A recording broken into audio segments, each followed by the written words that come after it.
Maybe in one of these times we should spend that first hour talking about what we want to call this series and or make an intro like we keep referencing, because I still got nothing.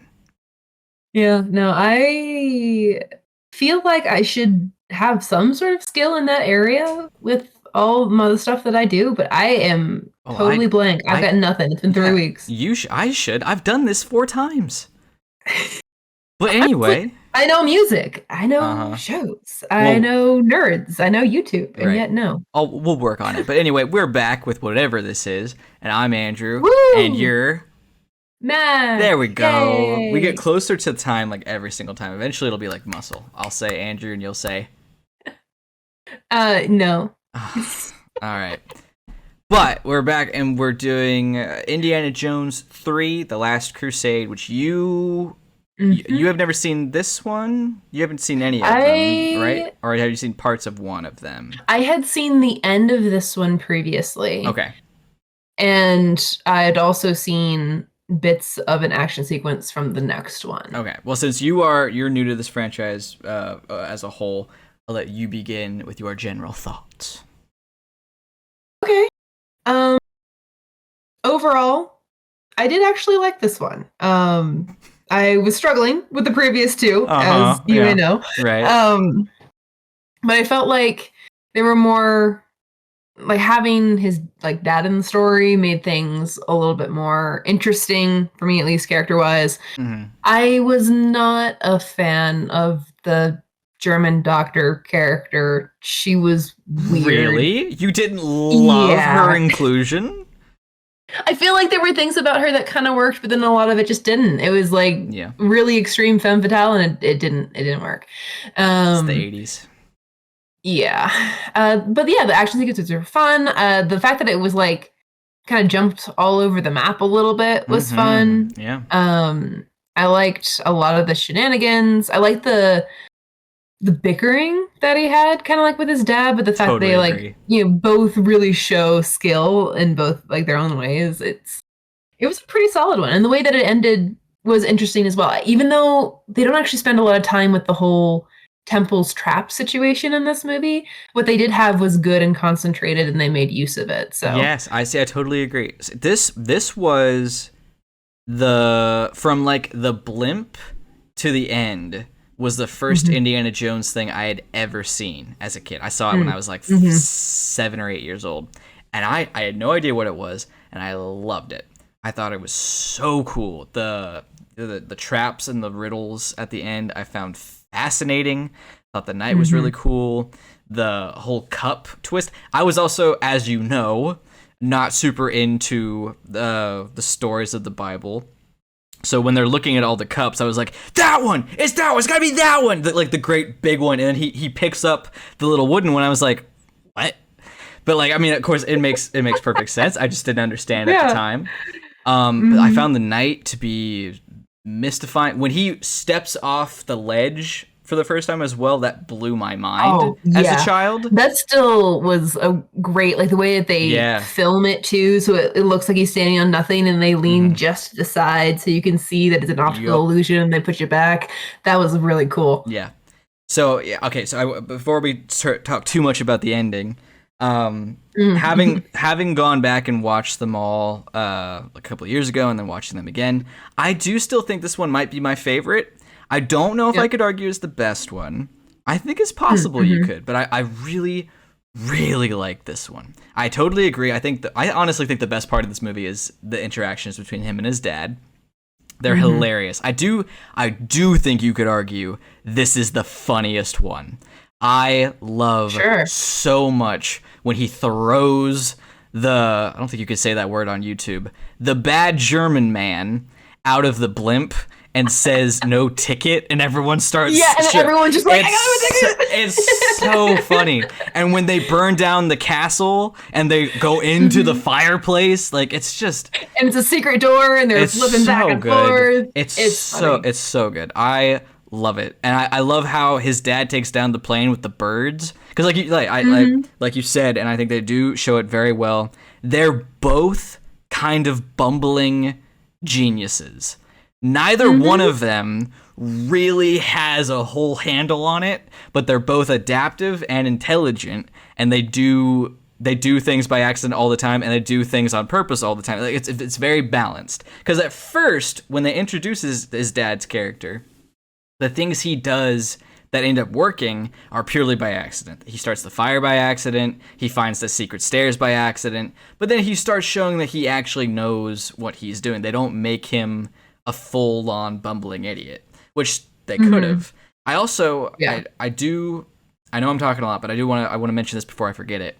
I really do like that they I don't know if they spend a lot of time on it, but I don't think it's like, I'm already losing my words. They illustrate, I think, perfectly well that the dynamic between Jones Sr. and Jones Jr. is not one of real hatred or malice. Like, there's still respect, and there's so many movies with the dad and the son character where there's like a full-on falling out, there's malice, and like the dad character, the dad adventure character is annoyed, the son character is there and getting in the way. And even though there's conflict between these characters, Henry Jones Sr., when Indy shows up, he's just happy he's there. He's happy he's there on the adventure. He's happy to have him on the quest. He's annoyed that he wants to talk about what he doesn't see as an issue. It's good that he acknowledges later that there was an issue. Like, I find it refreshing because, like, movies like The Mummy 4 or even Mummy 2 or that Disney movie from recently, Strange World, there's always the two adventurous characters. There ends up being this weird conflict, and one doesn't respect the other for whatever reason. And that's not here. They're both... He just wants more attention, and Senior is just too caught up in the adventure. But, like, he does clearly love Indy. There wasn't any of the, like, I wanted you to be a anthropologist, and you were an archaeologist instead, and I'd never forget. Like, there's nothing stupid like that. It's just not the best relationship. But I like that. And it's interesting that I think what they did to write the father character is just intensify certain traits that Indiana Jones has, and then went ahead and made them feel connected to each other like family anyway. Like, you know, he's not the best dad because he's just not focused on other people's feelings or emotions or needs. He teaches him a lot, makes him a very successful, very intelligent kid. You know, Senior does all of that stuff, and he genuinely enjoys spending time with his kid. Right. But it's not something that he expresses emotionally, because that's not something that Indy would do. He doesn't express emotion and connection in a very positive way. So it's like, it's a really cool use of like consistency with the character a little bit. Yeah. And because they are emotionally, like, rather than that driving them apart, it makes them understand each other a little bit. And they, you know, the fact that they're both bumbling geniuses, like you said, I think is great, because they're both like, I know so much, and then they go and do something and they fail on their ability roll or whatever. And their save throw. I mean, every time I watch one of these movies, that's what I'm doing in my head, because there's so many like physical shenanigans where it's like, can I climb this rock? Nope, there's a snake there, and you're terrified of snakes, so you fall 3 feet back. Like, that's exactly what's running through my head every time I watch one. You nerd. I do think that's the strongest aspect of this film, and on going back to that, I do think this movie, it kind of drags until he's in it. When they're in the tunnel with the rats, and the boat sequence is, I think, great. With the propeller and the boat being chopped up, like, you could tell they did that. Like, that's, can't do that shit these days. They wouldn't have let you. But back in the 80s, anything went. Like, that's all cool and fine, and it's cool to have Marcus Brody back and being more involved and blah, blah, blah, blah, blah. But, like, up until then, it does feel a little slow. And then maybe a little rushed in the end, but they got to kind of make up for lost time. Well, I mean, it is kind of funny that they start this movie with X never marks the spot, and then it does take like 20 minutes, but 20 minutes later, there's a massive X on the floor, and they're looking for the Roman numeral 10, and like none of you saw that when you walked in. Yeah. That's the big. I think it's funny to have Indy mention that and then bring it back. That's a classic Spielberg kind of thing. But for no one else to notice it, yeah, that's a little weird. However, I do want to correct you and then complain.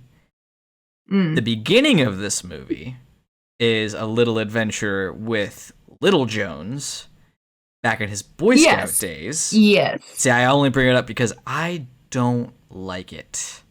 Oh, you don't like little Scrappy Jones? I don't like it, and I will elaborate. First, what are your thoughts on it? We're two movies in, and we open with essentially the origin story of our character. What do we think? So the formula of these movies seems to be essentially 1.5 adventures, but the half part goes first. You get dropped in the middle of something that he's currently doing, and then that either wraps up or loosely connects to what the movie's actually about. So for them to take that formula, that piece of the formula, and plug in a flashback to his previous childhood, not a bad idea, on paper. In reality, it felt a little funny because that kid Indy showed some character development that I don't think is supposed to happen until a little bit later in his story. This artifact belongs in a museum sort of thing. Like how we talked about that with Temple of Doom and how he clearly didn't care about that kind of stuff. Yeah. So I don't know. I think it doesn't bother me, but I don't know. Well, I don't know. It doesn't bother me. I'm not crazy about it, but it does set up parts of the movie decently well. It establishes that the relationship with his father has been a long-standing thing. His father has been chasing the Grail for forever. True. Even that stained glass window is what he's drawing. Let the one who illuminated this illuminate me. That was a sick line. And I love the fact that his dad is a literature professor rather than an archaeology professor. That He's is not a field man. Really good twist for a Grail story, because the Arthurian legend is way more story than it is history. So it's a really interesting choice to make in that way. And I think the beginning sets up the differences between them in a good way. I don't think it had to be done that way. I don't hate it. So here's the thing. I love this movie, and I really don't like this scene. I hate Pirates of the Caribbean 5, but their equivalent I love. They're very similar. And I won't talk too much about it because I know we're not talking about pirates, but I want to compare. Right. In Pirates 5, the villain does tell the story of a young Jack Sparrow. And in it, we do see how Jack kind of picks up a lot of the things that we can kind of look back on, like, oh, that's where he got this, how that, he or whatever. becomes iconic. Right. Yeah. But see, I feel like this scene in Indiana Jones, it does too much. In the course of 30 minutes, he gets his hat, archaeology, the character who inspires the jacket, and the hat. He gets the hat, the whip, the scar, the fear of snakes, and the desire to keep things in museums all together. People complained, rightly so, that Han Solo got everything that made him in a whole movie in Solo, and that was too much. But everything that made Indiana Jones was done in the course of 15 minutes. And I just think it's too much. And in Pirates, in the course of one event, Jack gets his nickname, his compass, which was a retcon, which I don't like, and then a lot of his little trinkets that make him. He gets his hat as well. But this scene in Pirates is showing us, I think, more stuff about Jack we didn't know.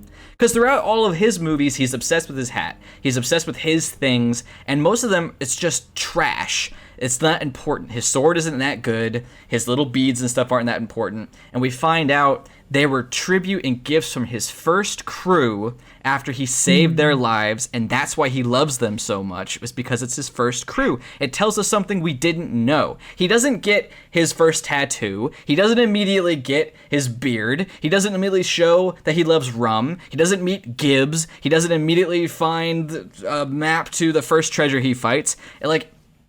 It doesn't set up every single thing that made Jack Jack. Harrison Ford has a scar on his chin, and so they saw that in the movies, and like, oh, Indiana Jones has a scar, so like, how did he get that? Well, not only did he get that scar from his famous whip, he got that scar from the first time he ever had his famous whip, 2 minutes after he got his crazy fear of snakes, 5 minutes after he stole his first artifact from the guy who inspired him to wear the hat, blah, blah, blah. Like, it's just too much. And the first time I saw this movie all the way through and I saw that, I was just like, this feels like a checklist. And if you took away 2 or 3 of these things, honestly, if you did only the whip, and like, yeah, he stole the artifact from the guy, but like, don't make him look like Indiana Jones, then I think it could be interesting. Out of all the ones to keep, that one I think is on the should keep list. Yeah. Maybe there's a couple others. But, you know, early in the previous movie, there was a joke about him, like, what are you, a lion tamer? Yeah. Because of the whip. And so to have him literally take it from like a lion tamer. I think it's fine. Funny. Like, I think that's fine. That's good. Of all the things that make him him, you question, why do you use a whip? Not why do you wear a hat? Why are you afraid of snakes? Some people just have phobias. Like, not every single thing had to be explained, and I just don't like it. I just don't. It bothers me every time, and I can't help but compare it to the pirate scene, because I think the pirate scene does it better. It does it a lot better. To be fair, I think when comparing the number of iconic things about a character, Jack just has, like, way more. That's true. And that makes it feel more balanced, whereas Indy, he's an iconic character, but it's pretty much just the hat, the jacket, the whip, like, and the fear of snakes, and his whole museums thing. Like, I feel like sure, maybe he has less things, but all of those things, if not missing 1 or 2, are in this 10-minute opening scene, and it is a lot. I don't love that. I don't love it. It is cool to see how he went back to get that cross and how he does get it. Like, the opening fight on the boat is very fun and very Indiana Jones. Like, I do agree with your point. I had not considered the whole adventure and a half and using that formula to show us some origin story. Like, it's very entertaining, and I do think it's fun to watch. I do think I'm probably nitpicking a little bit, but I think they overdid it. My initial thought when you said that you hated it was that you just simply didn't like seeing like Indy as a kid or something. It just sounds like you have a critique with how they did it more than the fact that they did it, right? Yeah. Like, so I can hear that. Yeah. As soon as he makes it to the house, I think it's cool to see his dad as a literature professor, and he's like, count to 20 in Greek, and he's like, it's showing that he went through kind of the hard, sturdy teachings, and he had this neglectful or absent father who was also the intellectual. Like, they're setting up things, and it's doing fine, and I do like that. It's just there's too much of other stuff that we didn't need to see, I don't think.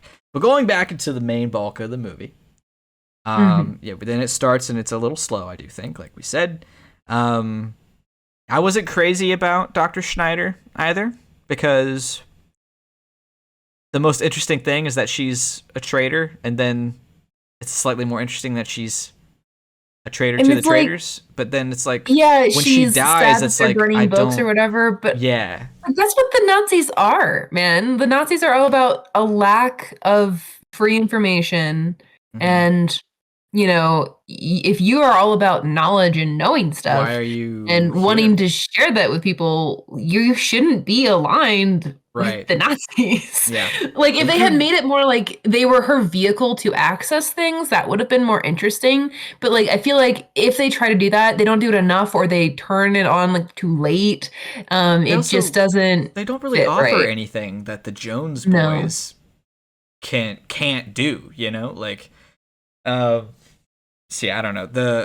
The also the subplot of both the Joneses having slept with her I do like that they point out that is weird. Don't really know if you get a pass for it. Exactly. they do have fun with it though. Going back to it's really funny. They do. When she's like, I'll remember how wonderful it was when she's talking to Indy, and that's like, it was pretty wonderful. It's like, oh, what, like, but it's still funny. I think it's really funny. Also, I'm sorry, I forgot to mention either my second favorite joke or my favorite joke after the guy being thrown out of the blimp. When he's like, Marcus Brody speaks 10 languages. He has friends in every village from here to wherever. With any luck, he's got the Grail already. And it just cuts to him in the middle of a street. He's like, hello, does anybody speak English? Anybody? Can I get a cup of tea? Hello? Do you know what I'm saying? Like, it was, this movie's funny. I love this movie. That was pretty solid. Yeah. I like, I don't know, I think the whole trying to get to where the Grail is, and like the way that they drop little parts of the story throughout this movie is nice too. I can't remember very well. Temple of Doom definitely doesn't do that. It's just sort of like there's people who do evil worship at this place and we just have to find them. Like that's pretty much the whole mystery uncovering situation. But in this one, it's like they set up pieces of the Grail story and the Grail mystery throughout the whole film. And like, you know, they mentioned the three brothers and how two came back, and, you know, like there's this, and then at the end, that's who the knight is and the temple. Love that. Like all of that is really well done. The fact that the stained glass window in the library that was a church is the same one that he was drawing in the beginning. Like all of that. It's got National Treasure vibes, nice. Even though National Treasure technically has Last Crusade vibes. Like, I definitely got that for a couple of these. yeah, for sure. But I agree. I like the adventure of this one, and I like, because we have talked about in the previous two, what the motivation is. He again isn't in it for the glory, but it is still a treasure hunt, but it's necessary treasure hunt. Like I like that a lot. I think it's believable and fun. It's a little trite, but I will go for if the Nazis get this, that'll be bad, so we have to get it first. Like whenever it's like very much whenever the bad guys have to get it, the bad guys are going for it, so we have to find it first. Like it doesn't perfectly make sense. Like you could just stop them from getting it rather than trying to find it first. But I am a sucker for that plot. I will go for it. I'm like, that makes perfect sense. No. Let's do it. So I guess that kind of brings us, unless there's anything else specifically in the middle. I do like the plane sequence a lot. The whole blimp thing, the flight, all that. It's really funny and cool. The motorcycle is great. His dad, when Senior hits the back of the plane, is like, they got us. They got us. Like, you cheeky bastard. Yeah, like I would say the same thing. Totally. I'm not admitting that. Yeah, no, absolutely not. But when they get to the temple, I think it's the best sequence is him figuring out the riddles while his dad is dying. His dad is also which figuring it out. Yeah, like I love it going back and forth where he keeps saying it. He's saying the things, and it's like, but Jehovah starts with an I, and he steps on the wrong one. Like it's funny, it's dramatic, there's suspense. Little me loved it. Current me loves it. Like it's and then when he gets to the knight and he can't even lift the sword, it's like, damn, this is cool. And like it makes me a nerd because it's clearly not that cool, but like it's cool. It's like really cool. Well, it's nice that when it comes to the riddle of the Grail too, you know, pick the Grail. She picks the wrong one intentionally. Oh yeah. No? Yeah. Absolutely. It is a little. It's kind of hard to tell because she is all over the place, but like she did that entirely on purpose. Yeah, that's what I thought. That was the vibe I was getting, but it wasn't like and it's actually kind of nice that it's not directly, you know, it's not put super plain for us either. It's left as subtext, so you kind of like you read that as an audience member, and that's nice. She talks about having to find it again with Jones, and it kind of makes it sound like she's on the up and up, but what really sells it is her look to Jones when after she gives it to him. It's like, don't even worry about it, dude. I got you. I got this. It's all good. What I find curious about that though is there's the knight does say that it'll take life away, but he doesn't elaborate on like how quickly or what'll happen. So it's interesting that she gambled. Like, he could have immediately found out that it wasn't right and killed her. Like, we don't know. But damn, the special effects when he shrivels away, that's so good. It's spooky. It's so good. I think the Corridor Crew guys did a video on that. If you don't know who they are, they're fantastic. They filmed all of that on the set. Because it's they like do it slowly and then speed it up, because like there was like a kind of paper they used that they had heat lamps on top of, and it shrivels away on site. Like, all of that was done there. The eyes go back and the skin shrivels up. The power of practical effects. I know. They're fantastic. Mm-hmm. And there's also, I did see, I saw somewhere, the reason the knight is so old is because at some point he like lost faith and like left, or he stopped drinking, and it started to catch up with him, and then he regained his faith and had to come back. He did say something about crossing the, you can't cross the seal. Well, there's a little bit of confusion on that, because the knights who leave, they were still hundreds of years old, so the effects don't stop once you leave. He stopped. Well, and his dad was fine too. Exactly. And see, that's why in the next two movies, why the 60 and eventually 80-year-old Jones is doing stuff that no 60 and 80-year-old would do. The explanation for that is when he drinks from it, he essentially gets a clean bill of health. He's the healthiest 45-year-old, whatever he is in this movie, on the planet. And so by the time he gets to 60 in the next movie, he's more like 45 again. Which I think is a completely reasonable explanation. I think that works. I like that. Yeah, I'll take it. I do also. You go we ahead. Should briefly mention the riddle, like just picking the right cup. We should. Because, like, for me at least, they get major props for it, like being that kind of catch. Because a lot of people, especially concerning stuff with like the Crusades and whatnot, get mixed up between the story of Jesus and the Catholic Church. No intentional shade, just that the Catholic Church is like very big on fancy and money. I was an altar boy. I'll throw the shade. It's very like, for one reason or another, especially probably because it was, connected to the monarchies in Europe for such a long time.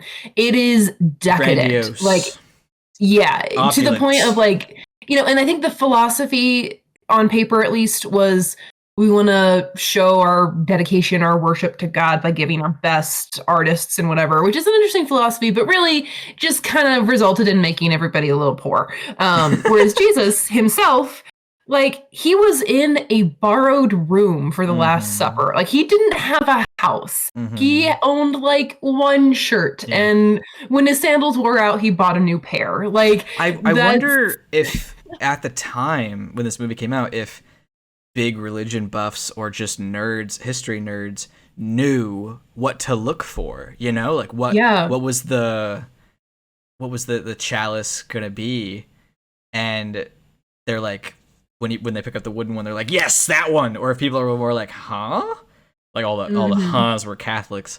I like, now I really appreciate it. Like, I think it makes sense, and it's a cool twist, and it's it's like in those fun D&D campaigns or other video games or comic books or whatever, when it's like, you must pick the thing, you got to think of the last Crusade thought process, which is like, okay, is this one of those situations where it's going to be the smallest and most visually insignificant thing, and I can easily pass that test because I've seen that movie? Like, is that this situation?